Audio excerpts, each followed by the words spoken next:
Hello and welcome to the EX Conversation. This is a special episode because something that's never happened before happened. During the interview process, I usually discuss their insight on what they think about employee experience and engagement and some of their hot takes, but we never got past their origin story. So buckle up for the first of this two-parter of the podcast with the second episode to launch soon. So let's get into it. Welcome to the EX Conversation, Funmi, and excited to have you on. You work with Andy at the moment, but this is actually the first time we've met, so I'm excited to hear about your career. So let's dive in. I want to hear a little bit about you're head of internal comms at Andy, but you've worked at a few different organizations. Kind of what brought you into internal comms and how did you start your career? Sure. So, started my career probably about 15 years ago now. And I am still very ambitious. So, I started my career as a marketing assistant. I'm fun enough just to even take it back slightly further. My degree is in law, of all Oh, things. okay. Yeah, so I had every intention of being a lawyer. I'm from a Nigerian background, Nigerian immigrant parents. And so there was maybe like 3 careers I was allowed to have. Yeah. Doctor, lawyer, engineer. Yeah. I chose Yeah. lawyer because I was no good at science and I wasn't really good at math. So I was like, okay, well, do you know what I am good at? I'm good at talking and I'm good at writing. So it must be a lawyer. And so pretty much every educational decision I made up until I finished my law degree was with the intention of being a lawyer. But I just really didn't enjoy studying law and I couldn't really get into it. I loved uni, but I didn't love what I was studying. And so I kind of finished my degree and was just sure that I was not going to go into the legal profession, but still wanted to kind of, because it's always, at least at that point, had been like my dreams. I was like, right, I get a place in the LPC to practice, but then also I'm going to look into marketing of all things. And I'll tell you a really wild story, I think, about how that even came about. I was doing some work experience with a barrister's firm at the time, maybe the summer before my final year of study. And I was working with these guys and they were, I will say maybe a little bit inappropriate with me being a 20-year-old and, and saying to me like, oh, you know what, you shouldn't be a lawyer. There's so many smart women. Smart women should be lawyers, but smart, beautiful women should do other things, which is Right. terrible. That is so bad. Right? It's a different time, but not really. It's Well, But you'd say so, but then probably as I sit here, my office is in the Chancery Lane right now, and as I look by, I'm like, it was around there. That was the oh, exact okay. Well, there you go. I'm like looking out, and everyone walking up and down kind of still looks the same, to be honest. So, so has it changed that much? I'm not sure. As terrible as it was, it made me think. For the first time, it made me think, actually, maybe there's more out there for me. And perhaps it was, I was already thinking I'm not interested in law. And then someone finally tells me you don't have to do that. And perhaps I just never had anyone say that to me. And so I started to explore other things. And so when I graduated, I started to look into marketing courses, masters, things like that. Ended up doing a master's degree in advertising and marketing. Really loved it. Finally felt like, oh, I'm actually doing something I'm supposed to do, something that I'm just more inclined to, that really suits my personality. And so then I got a job, honestly, in quite quickly, maybe about 6 weeks after I graduated my master's, had a little internship at Kantar, and I was looking at intranets essentially. And so I was doing that for about 6 months, then got kind of my first proper marketing gig. Kantar are a Unity customer as well now. I didn't know. Oh, really? Yeah. So small world. So they're intranets Unity. So yeah. Oh, full no circle. way. Yeah. Oh my gosh, I should introduce you to the team after this. oh my god, yes, please do. Yeah. yeah. So that was, oh my gosh, it'd be wild if it's people that I worked with. Yeah. I loved it. I loved my time at Kantar. I still am connected on Instagram with some people that I met there. So it was great. And then I got a job at an HR kind of organizational firm, so a consultancy. Hmm. And that was my first introduction into marketing. I did that role as a marketing assistant for maybe about 2 years or so. But it was a really tight knit team, really small, and we kind of had to do everything. Hmm. And so, and I was, as I say, very ambitious. So I always wanted to kind of really drive my career. So even at the time at Kantar, there was potential for me to stay, but I wanted to kind of move up. It's like, oh, you can keep your internship going. And I thought, no, no, no, I'm ready to like do like the full-time kind of job. And so even in that job, I was constantly trying to learn. I was constantly trying to grow in my marketing career. And so once I left that organization, I went to JLL. So it's one of the largest real estate organizations. And it was a step up.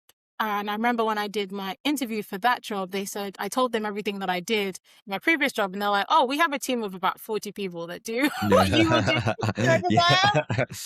was like, oh, okay, oh well. And then so it was very much like my skip level manager who was the head of the department said to me, look, just come do this job for like 18 months. And then after that, whatever you want to do, we'll just support you. Because they could tell that this was not going to be enough for me. And they were right? Like, so, and also they kept to that.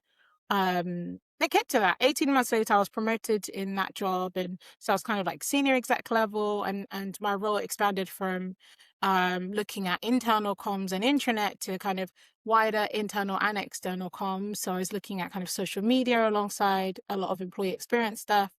And I did that job for about 2 years, and then was ready to get a kind of managerial experience. So I'd now kind of gone from assistant to manager in about 5 years. And so I got a job at their competitor, CBRE. Hmm. I was there for about 18 months, there and about.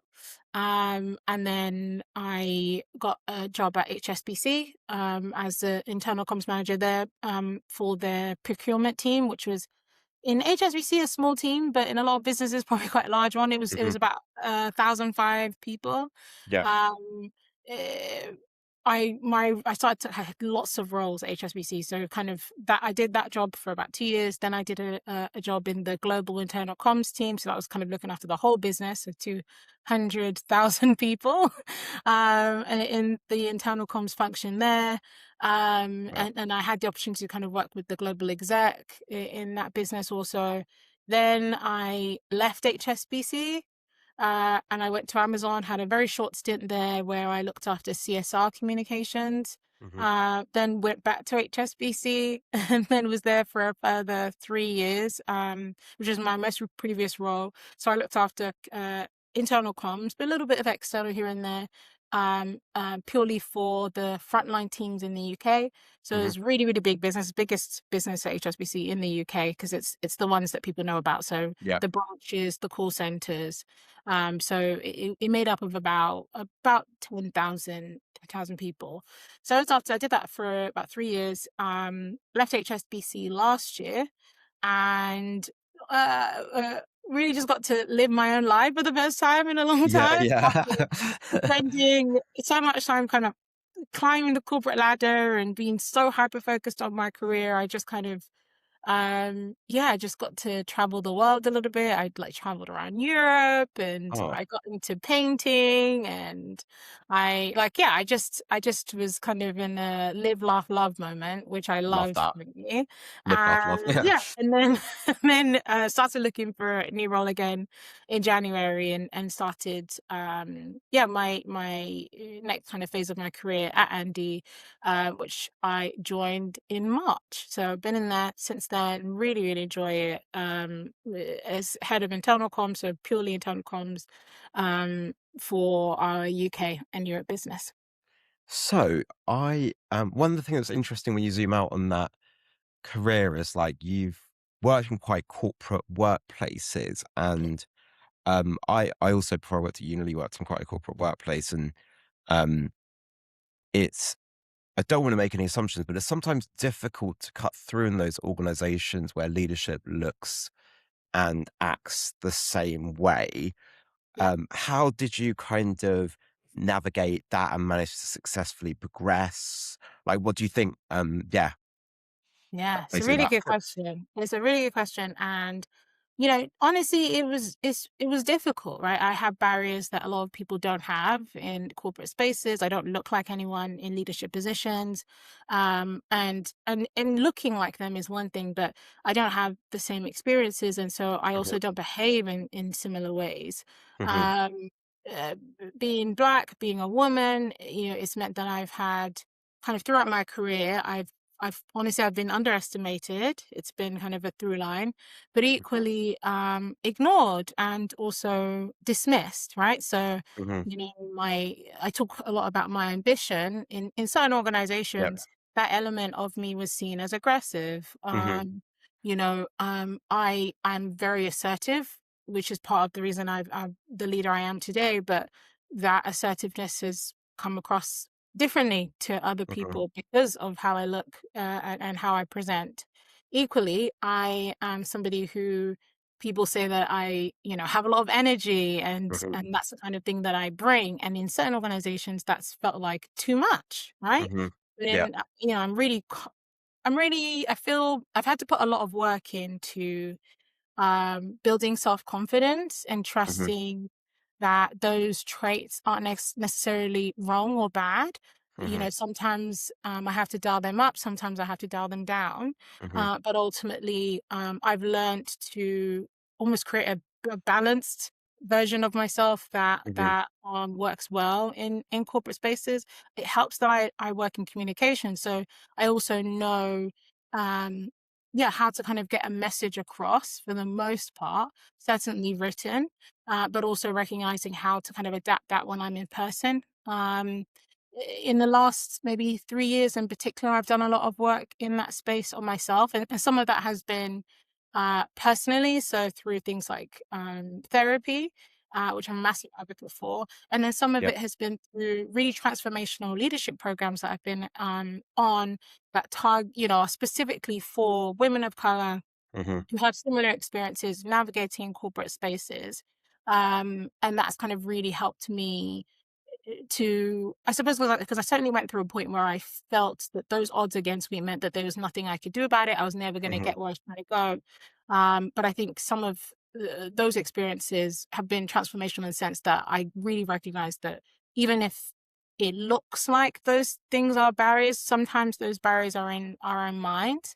And mhm, actually, if you can break through it, you'll mhm. find the right space. So I feel like my time at Andy's is a real kind of testament to that, because I found an Mhm, organization where my assertiveness is viewed as assertiveness, and mhm, my energy is viewed as something that's helpful to the business, and my knowledge is really valued. And so I kind of come in recognizing what I already knew, which is that all those traits are really positive, mhm. but that actually sometimes you just have to find the right place where all of that can be valued, and also recognizing that can change, right? Like, Yeah. Mhm, certainly, I had most of my career has been actually at HSBC. That's probably where I spent the longest time, even though it was broken up kind of in half.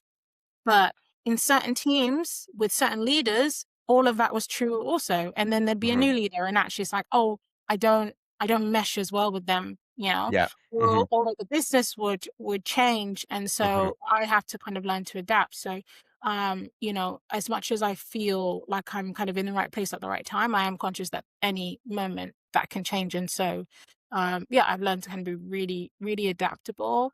I've learned a lot to build up a lot of resilience mhm, also, and genuine trust in myself as well. That I'm here to do something. I'm here for a purpose, mhm, and I'm gonna achieve that kind of regardless of how I might be viewed. And I guess the last thing I just say on that is I really, especially as I kind of moved into more leadership positions, I really put work and effort into understanding what kind of leader I want to be, what kind mhm. of legacy Love I that. want to leave, right? Mhm, And so, I remember kind of early days thinking that, oh, I don't like the kind of leadership in certain, scenarios that maybe I've experienced. And so it made me think, oh, maybe I don't want to be a leader. But actually, it's like, well, I just don't want to be that leader. I want to be this leader. And recognize that, again, it may not work for everyone, but I really, really love the style that I have mhm. chosen, Yeah. and find that it helps others grow and develop and become the best versions of themselves, which ultimately is what I always wanted for me. And so yeah, I kind of lead myself the way that I lead my teams the way that I would have wished I was being led myself. Oh, I really love that. I feel like, um, I, so, um, there's some stuff of what you talk about that I resonate with, albeit from a different lens. I just wrote like an article for Pride for our internal intranet. And like one of the things I said was that like, when you don't have the role models to look up to, or in my case, sometimes there were people to look up to, but like they either mimicked the behavior Yes. of, of like what the existing people were. Yeah. So Yeah. then, um, I'm like, that's not the person I want to be. And that's not the type of leader I want to be. So like Yeah. doing the work to understand like what type of leader you want to be, like, what are your values, I think is like so underrated, because if you just, um, in your case, sometimes there's no examples to look for, so Yeah. there is no playbook. And Mm. B, even if there is, sometimes you see people replicate behaviors based on the cohort that they're with, or what they've seen from other people, and it's yeah, which is why doing the work is so important, I think. It's so true. I mean, gosh, like I, you know, I came up, I guess, kind of in the 20 teens, Hmm. right? Which doesn't seem that Yeah, long ago, but yeah, yeah, yeah, like the business landscape has really changed since then. yeah. And to think, the leaders then were coming up in the early 2000s, Hmm. which is basically, we're talking about the early 2000s, but the early 2000s was basically the 90s, right? We were just replicating Hmm. what was going on Yeah. back then. I said that to say, particularly, you talk about leaders probably like mimicking, behaviors that you didn't want Hmm. um, to learn. They, Hmm. I have some empathy for those people, right? Because same thing I Yeah, saw, absolutely. Yeah. that was the only way at that time that Hmm. they could get to where they were, Yes. going. But equally, they without intending to sometimes, and sometimes Yeah. with real Yeah. Yeah. intention. For There's sure. Yeah. Yeah. definitely Yeah. some people, it's like, well, this is what I had to go through, so you will too. Some people Hmm. didn't know that was what they were doing, but Hmm. ultimately, I've really believed in, you've just got to kind of be the change you want to see. Hmm. And once I can hold space and empathy for them because that's all they felt that they knew. Hmm. Um, I just refuse to be like that. And to be fair, some of even mentors of mine, I mean, I will say my own mom.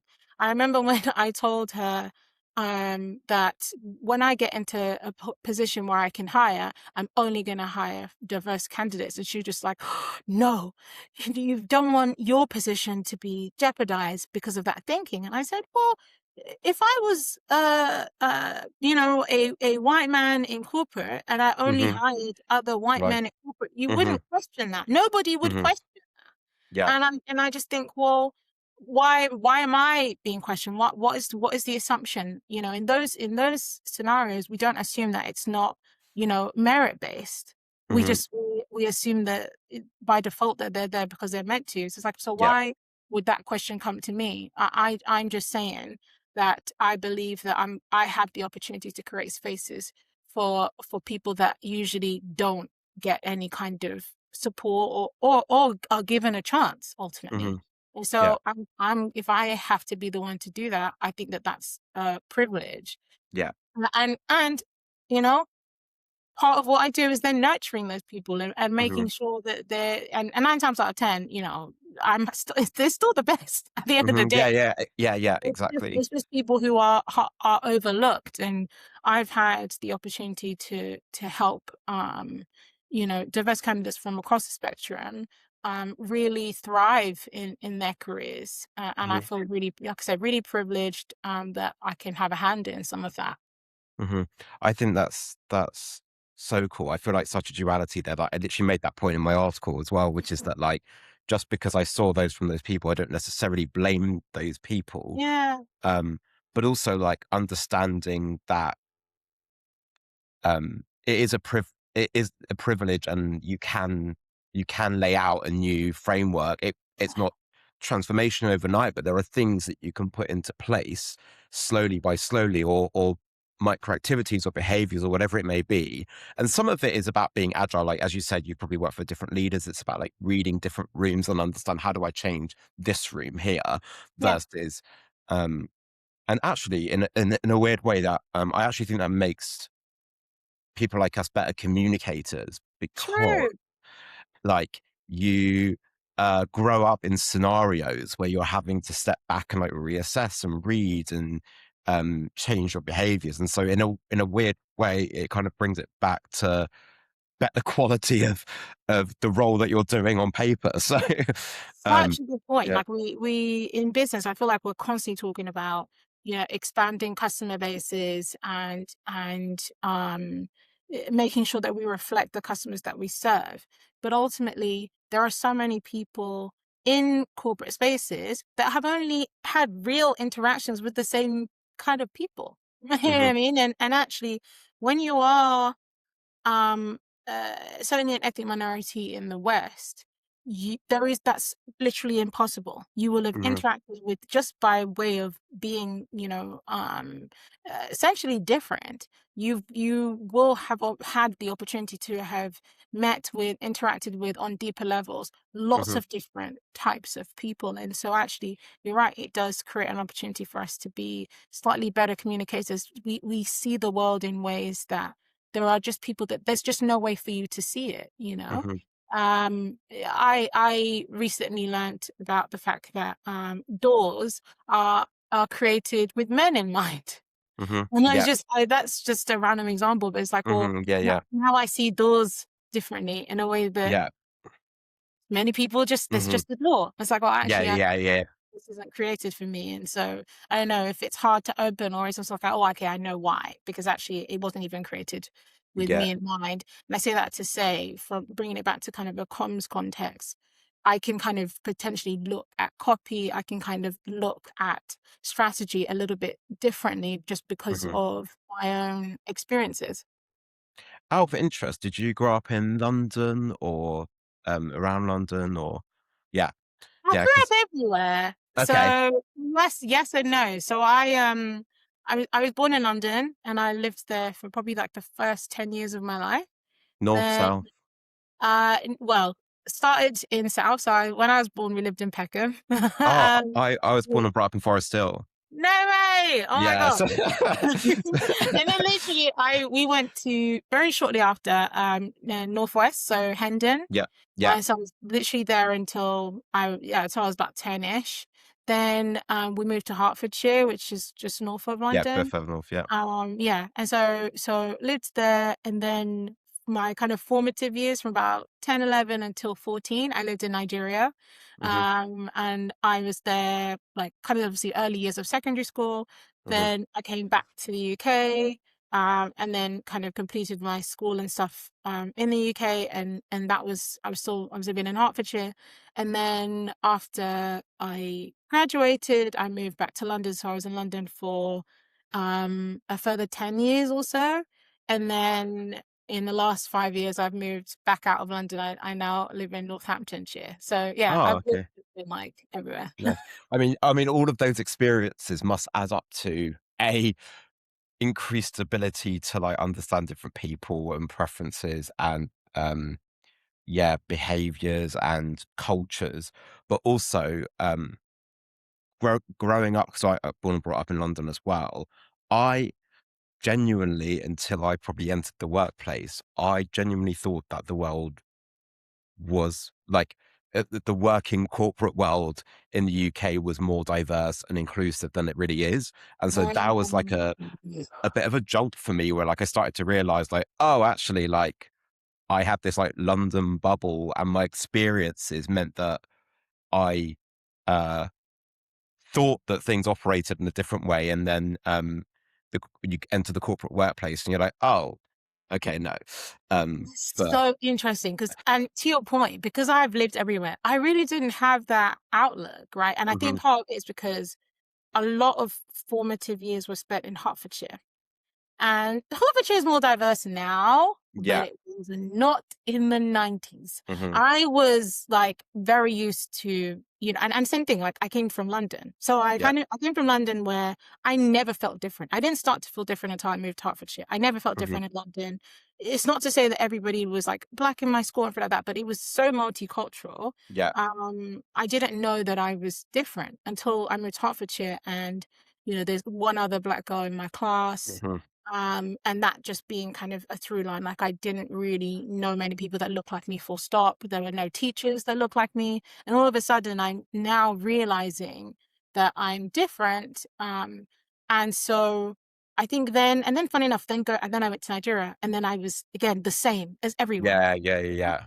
Completely monoethnic, and I went to a girls' school. So I really was it's just everyone looked like me, acted like me, you know what I mean? Yeah. But I was still a little bit different there too because I was English. Yeah. Yeah. You probably got shit for that as well, didn't I you? And did. I that, did. I wasn't when I was in Nigeria. I wasn't Nigerian enough. yeah. Hmm. Yeah. And so Yeah. I tried very hard, very quickly to lose my accent, so that I didn't stand out in school. And then I kind of came back to the UK, and then the same thing. I'm now trying to have to lose this Nigerian accent that I Yeah. worked Yeah. very hard to get, Yeah. so that I wouldn't seem so different when I came back. But yeah, I felt like I was just constantly, and probably, as I said, I've done a lot of work on myself, but for a long time, I probably just constantly felt misunderstood. But I Hmm. didn't, but I did expect that the workplace I was going to be different again. Like I was going to go back Hmm. from, perhaps not thinking about that as much to I'm going to be different. And maybe to an extent that helped, but it's still so hard. Like just even like Yeah. knowing that not being a surprise didn't mean that I didn't come across things I didn't expect. So kind of Hmm. early career, I remember being, if you can believe, being told to smile more in my like actual reporting, like so review cycles, Right. and that actually coming up as like an issue that I don't Gosh. smile enough. And so I started to mask basically. So which Hmm. was really, people that are different anyway, minority groups, we're a lot more likely to do things like that. We do things like Hmm. code switching, i.e. we Yeah. Yeah. change our communication styles for the workplace. And so that's kind of probably already happening with, Hmm. but then equally now I'm also doing it just in terms of my entire personality. And that was really quite stressful. So Hmm. I found that working environment really, really toxic and really difficult for me because I would have to just be a completely different person at work. And then Hmm. I'd go home and kind of like, I can kind of rest. But it just meant that there was always a part of my brain that was kind of sectioned off to make sure I was behaving the way that was expected of me. Hmm. Yeah. And it was really emotionally draining. And Hmm. um, it meant that no matter how well I was doing there, um, I probably could have always done better because my Yeah. focus was not 100% because Hmm. I was spending so much time trying to do who, not even who I thought people wanted me, but who they basically told me that they expected me Yeah. to. Hmm. Which is not right, as I say, but I guess it's just an example of some of the stuff that I came across. And then there's just general ignorance, right? So that's Yeah. kind of from the side of me being a woman, but then me being a black woman in Yeah. particular, coming into work and people, wanting to touch my hair, touching my hair. That is something that Oh I gosh. Oh, I say this to people and they always, just the exact reaction. It's like, wow, but it's like when I say that right up until like my most recent organization, I'm proud to say that's not happened to me ever, Andy. But pretty Yeah. much my entire career, I have had to learn how to kind of do a little karate chop, like Hmm. to stop Yeah. people from thinking that they can touch me without consent. And Yeah. ultimately that's always happened. And one of the most egregious one, it's something I always remember, is in my first organization where for people who don't know, another reason why you shouldn't do it, when you get things like braids and things like that done to your hair, it's quite tight at the start. So for the first couple of days, sometimes even weeks, it's quite, your head's quite tender, it's quite painful. Hmm. And this person, not only did they, touch it, but they kind of went into the scalp and was like kind of like tugging at it. What? Yeah, I know, it's awful. And it's like, that was genuinely, it's not just that it's degrading and demoralizing to do something to someone like that. But she was hurting me, whether she Yeah. knew it or not. She was physically causing me pain. Mhm. And so it's those kind of things that there was no being different. I couldn't, even if I knew that I was going to be looked at differently in an organization. It was those things you just can't prepare yourself for, but you just have to kind of, as I say, I talk about being adaptable, about learning and building resilience. And part of that is also, learning my own voice, right? As Yeah. with time that went on, as I say, like early days, something like that might happen to me, and I freeze up and I don't know what to do, but with years of experience, honestly, of that kind of continued behavior, I've learned things like, and it doesn't always have to be stern, right? So sometimes, as I say, it's a little correct, like, oh no, Yeah. no, Yeah. do Yeah. that Yeah. today. Or other times it is, it's a stern conversation. It's like, well, actually, there are even if you're not intending to be rude or disrespectful, there are connotations attached Yeah. to Hmm. and actually it would serve you to go and even just have a little Google to Hmm. find out why that kind of thing is wrong. And I've had something like that happen, funny enough. And then also you build a network of people that, allies that support. I had something Hmm. that happened to me couple of years ago, and actually somebody else told them off. I feel like they they didn't even tell me who it was. I have an inkling, Hmm. but the person who did it to me came back to me and said, "Oh, so and so said that I was wrong for touching your hair. I'm really sorry. I went to go and learn myself about why that was wrong." And I thought that was fantastic. Like that's Hmm. what a Yeah. great Yeah. Exactly. Yeah. Hmm. yeah, so as I say, even like building through my leadership, one of the things I have learned as well is how important it is to have a great network around you. It's probably one of those things that's in a new organization that like does make me a bit wary because I don't have as much social capital as I've Yeah. had in the Yeah. Yeah. past. Yeah. Hmm. You just want to build that as quickly as you can. But yeah, that's been a really helpful way for me to kind of navigate these spaces throughout my career. So I feel like we haven't discussed anything that we planned to, but I've I really loved know, this and conversation. I'm like, Um, one of the, I guess, like to kind of bring it back round to comms, are there like as someone responsible for internal communication in corporate workplaces, like um what can we do to support better inclusive communication and embed some of the right behaviors and embed some of the right behaviors and thought processes in the corporate workplaces that you kind of have experience from. it's a really good question. So the first thing I always say is hire people.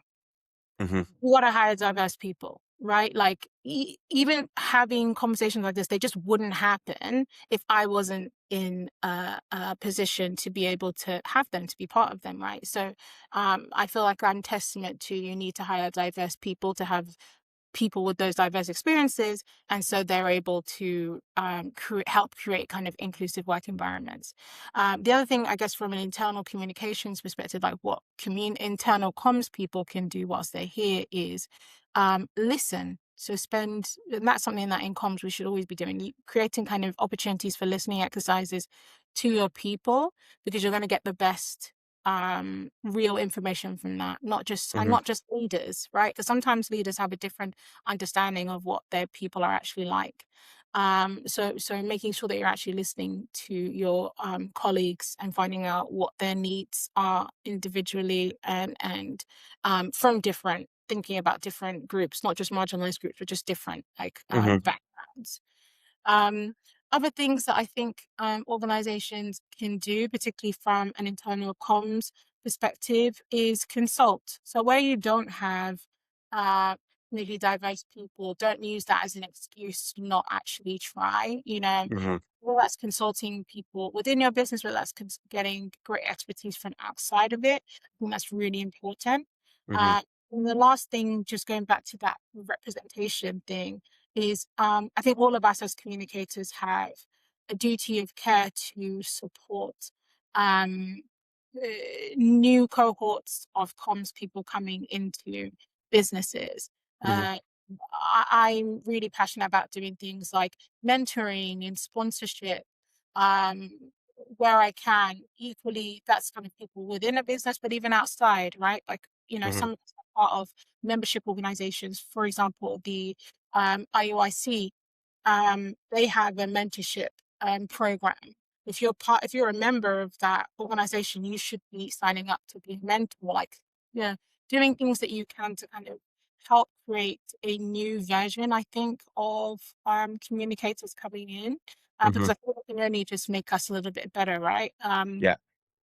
So yeah, so I would say those kind of things are really helpful to support, I suppose, better representation, and ideally through that, just better comms knowledge, but also really put an effort behind listening.